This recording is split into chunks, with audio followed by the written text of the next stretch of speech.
پچھلے دنوں میں نے اہل بیت کے اوپر بات کی کہ اہل بیت کا مصداق کیا ہے، تو ایک ساتھی نے مجھ سے کہا کہ تھوڑی اس کی تفصیل کر دیجئے کہ اہل بیت کا مصداق کیا ہے۔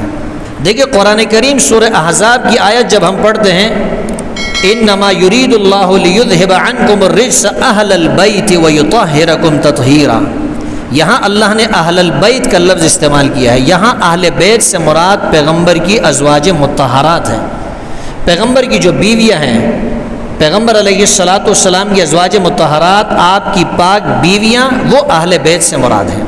قرآن کریم کی اس آیت سے مراد، اس آیت کا مصداق، اہل بیت کا مصداق کون ہے؟ پیغمبر علیہ السلام کی ازواج مطہرات۔ لیکن جب ہم احادیث کا مطالعہ کرتے ہیں، احادیث سے ہمیں پتہ چلتا ہے کہ اہل بیت کا لفظ جس طرح ازواج مطہرات کے لیے استعمال ہوتا ہے، اسی طرح پیغمبر علیہ السلام کی اولاد کے لیے بھی اہل بیت کا لفظ استعمال ہوتا ہے۔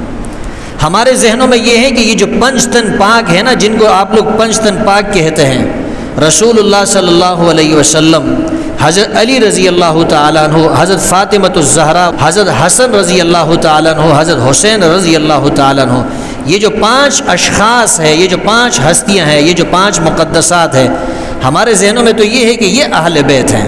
یہ پانچ اہل بیت نہیں ہے۔ اہل بیت حضرت علی بھی ہے، علی کی اولاد بھی ہے۔ اہل بیت حضرت جعفر بھی ہے، حضرت جعفر کی اولاد بھی ہے۔ اہل بیت حضرت عقیل بھی ہے، حضرت عقیل کی اولاد بھی ہے۔ اہل بیت حضرت عباس بھی ہے، آپ کی اولاد بھی ہے۔ اہل بیت حضرت حارث بھی ہے، ان کی اولاد بھی ہے۔ اگر آپ کہتے ہیں کہ حضرت علی جو ہے وہ اہل بیت میں اس لیے شامل ہے کہ وہ پیغمبر علیہ السلام کے چچازاد بھائی ہیں، تو پیغمبر علیہ السلام کے چچازاد بھائیوں میں عبداللہ ابن عباس بھی تو ہیں۔ پیغمبر علیہ السلام کے چچا بھی اہل بیت میں شامل ہے، حضرت حمزہ کا نام بھی اس میں آتا ہے، حضرت عباس کا نام بھی آتا ہے، عبداللہ ابن عباس کا نام بھی آتا ہے۔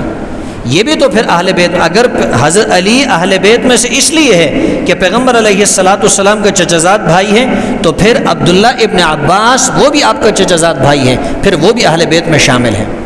اور اگر آپ کہتے ہیں کہ حضرت علی جو ہے وہ اہل بیت میں اس لیے ہے کہ پیغمبر علیہ السلام کا داماد ہے، تو بھی یاد رہے کہ حضرت عثمان رضی اللہ تعالیٰ عنہ کو دوہری دامادیت کا شرف حاصل ہے۔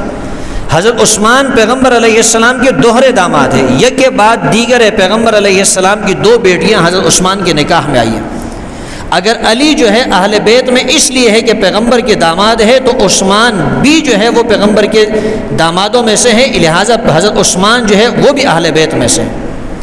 اگر آپ کہتے ہیں کہ اہل بیت وہ ہوتا ہے جو پیغمبر کی بیٹی ہو، تو پیغمبر کی چار بیٹیاں ہیں، حضرت زینب بھی ہے، حضرت رقیہ بھی ہے، حضرت ام کلثوم بھی ہے، حضرت فاطمۃ الزہرا بھی ہے۔ اگر بیٹی ہونے کی وجہ سے کوئی اہل بیت میں شامل ہے، تو پیغمبر کی چاروں بیٹیاں پھر اہل بیت میں شامل ہیں۔ صرف ایک کا نام کیوں لیتے ہیں؟ پھر آپ پنج تن پاک کیوں کہتے ہیں؟ پھر ایک بیٹی کا تذکرہ کیوں کرتے ہیں؟ باقی تین بیٹیوں کا تذکرہ کیوں نہیں کرتے؟ قرآن نے تو پیغمبر کی ایک سے زیادہ بیٹیوں کا تذکرہ کیا ہے۔ اور اگر آپ کہتے ہیں کہ اہل بیت وہ ہوتا ہے جو پیغمبر کے نواسے ہوں، تو پیغمبر کے نواسوں میں حضرت زینب کی اولاد میں سے علی بھی ہے، حضرت امامہ بھی ہے، حضرت رقیہ کی اولاد میں حضرت عبداللہ بھی ہے، وہ بھی تو پیغمبر کے نواسے ہیں۔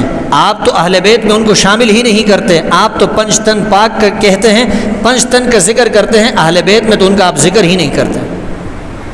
اہل بیت کا لفظ میں نے عرض کیا کہ حضرت علی رضی اللہ تعالیٰ عنہ آپ کی اولاد، حضرت جعفر رضی اللہ تعالیٰ عنہ آپ کی اولاد، حضرت عقیل رضی اللہ تعالیٰ عنہ آپ کی اولاد، حضرت حارث رضی اللہ تعالیٰ عنہ آپ کی اولاد، اور حضرت حمزہ رضی اللہ تعالیٰ عنہ آپ کی اولاد، یہ سب جو ہے کس میں شامل ہیں؟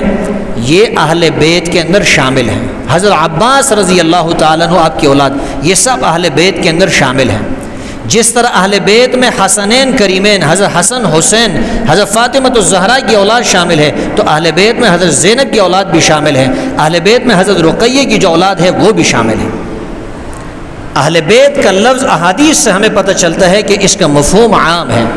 تو پتہ چلا کہ اہل بیت پیغمبر علیہ السلام کی ازواج مطہرات کو بھی کہا جاتا ہے، اہل بیت پیغمبر علیہ السلام کے کنبے اور خاندان کو بھی کہا جاتا ہے، چاہے وہ پیغمبر علیہ السلام کے چچاؤں میں سے ہوں، چاہے پیغمبر علیہ السلام کی چچا کی اولاد ہو، چاہے پیغمبر علیہ السلام کے نواسے ہو، چاہے پیغمبر علیہ السلام کی بیٹیاں ہوں، یہ سب اہل بیت میں ہیں۔ پنجتن کہہ کر صرف 5 کو اہل بیت میں شمار کرنا، باقی کو اہل بیت سے نکال دینا، یہ اہل بیت کے ساتھ زیادتی ہے۔